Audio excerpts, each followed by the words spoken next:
ఏమిటండి తేల్చేది? తేటతెల్లంగా అంతా తేలిపోతేను.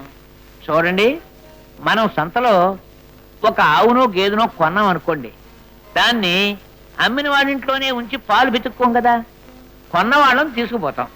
అలాగే జగన్నాథం గారు వారి అమ్మాయికి మీరు అడిగినంత డబ్బు ఇచ్చి మీ అబ్బాయిని కొనిపెట్టారు. అంటే ఈ పరిస్థితుల్లో మీ అబ్బాయి కూడా ఒక గేదో ఆవు లాంటి వాడో అనుకోండి. అంటే మమ్మల్ని ఆవులుగాను గేదెలుగాను తమ కడుతున్నారన్నమాట. మరి మీరు వారింటికి వెళ్ళి వాళ్ళ అమ్మాయిని బేరవాడినప్పుడు వాళ్ళని మీరెలా దమకట్టారండి? మనుష్యులుగానా పశువులుగానా? ఆలోచించండి.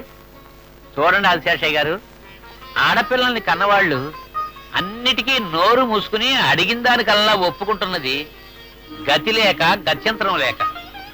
అల్లారు ముద్దుగా పెంచుకుంటున్న తమ ఆడకూతళ్ళని అత్తవారింటి గడపల మీద బలిచ్చుకోలేక, పుచ్చుకున్న కట్నం చాలక, చాలినా ఇంకా రాబట్టాలనే ఆశ చావక అత్తమామలు పెట్టే హింసల్ని పాడళ్ళు భరించారా సరి, లేదా ఎవరైనా ఇలా ఎదురు తిరిగితే ఏమిటండి మన సమాధానం?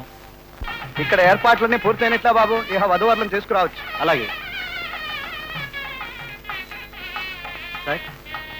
నేను వెళ్ళి వాళ్ళందరినీ తీసుకుని వస్తాను సార్. అలా బెల్లం కొట్టిన రాయిలాగా నిలబడతావేరా? అసలు ఇక్కడ ఏం జరుగుతుందో నీకు అర్థమవుతుందా? ఇది వరకు కొంత అర్థమైంది, ఇప్పుడు పూర్తిగా అర్థమైంది. నీ కడుపును పుట్టిన పుణ్యానికి, ఇలా 40,000కి అమ్ముడుపోయిన పాపానికి ఇక్కడే ఉండి నా పెళ్ళానికి సేవ చేసుకుంటూ తరిస్తా. నువ్వు వెళ్ళరా. తరిస్తాను, వెళ్ళరమ్మంటున్నారు బాబు. విన్నాం.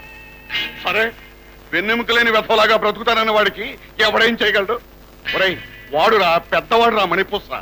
అవును బాబు, పోస గురునాథం వచ్చాయి చెత్తం. మమ్మల్ని దీవించండి సార్. చిరంజీవి